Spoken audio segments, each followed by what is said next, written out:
জুলাই গণঅভ্যুত্থানে পুলিশের গুলিতে এক চোখ ও নাক মুখ হারানো যুবক খোকন চন্দ্র বর্মন কাতরাচ্ছেন হাসপাতালের বিছানায়। মুখের সার্জারির জন্য তাকে অস্ট্রেলিয়া নেওয়ার কথা থাকলেও কেন এত দেরি হচ্ছে এই প্রশ্ন খোকনের। তবে হাসপাতাল কর্তৃপক্ষ বলছে উন্নত চিকিৎসার জন্য বিদেশে নেওয়ার সব প্রস্তুতি সম্পন্ন, এখন মেলবোর্নের চিকিৎসকদের অনুমোদনের অপেক্ষা। হাবিবুর রহমানের ভিডিও চিত্রে লাইলা নওশিনের রিপোর্ট।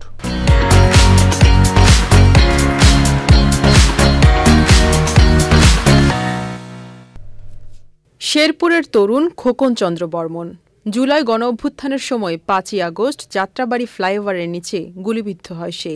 সেদিন যাত্রাবাড়িতে যে গণহত্যা চলে সেখান থেকে প্রাণে বেঁচে যায় খোকন।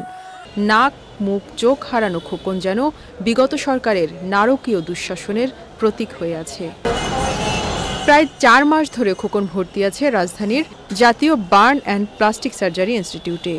অঙ্গ হারানোর যন্ত্রণার মাঝেই হঠাৎ যেন ফিরে আসে ৫ই আগস্টের সেই বীভৎস স্মৃতি।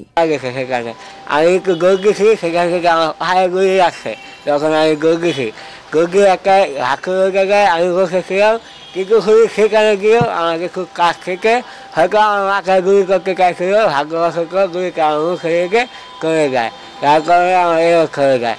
তারপরে সেখান থেকে মুখমণ্ডলের সার্জারি ও উন্নত চিকিৎসার জন্য পাসপোর্ট নিয়ে প্রস্তুত, অপেক্ষা কবে আসবে সেই ডাক। আমি একটা আবেদন আমাকে যেন আগে না করা হয়, খুব গুরুত্ব আশায় দেওয়া হয়। আমার এই অবস্থায় থাকতে এখন আমার ২০ বছর ধরে আর থাকতে ইচ্ছা করতেছে না। এই অবস্থা মানে খুব ভালো ভাই, আমার এত কষ্ট হচ্ছে।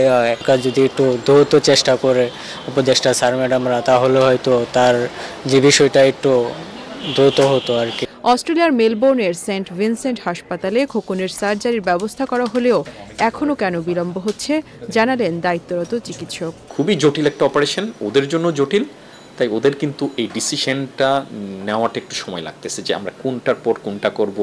এর ভিতরে আবার এমন কিছু জিনিস আছে যেটা বিভিন্ন ডিভাইস দিয়ে তৈরি করে এখানে দিতে হবে, তো সবগুলো একই টাইমে হতে হবে। আমরা আশা করি হয়তো মাসখানেকের মধ্যে আমরা তাকে ফ্লাই করতে সক্ষম হব। জুলাই গণঅভ্যুত্থানে নাক মুখ চোখ হারানো ২৩ বছরের তরুণ খোকনের যন্ত্রণাদগ্ধ আকুতি, দ্রুতই তাকে নেওয়া হোক বিদেশে। লাইলা নওশিন, চ্যানেল আই, ঢাকা।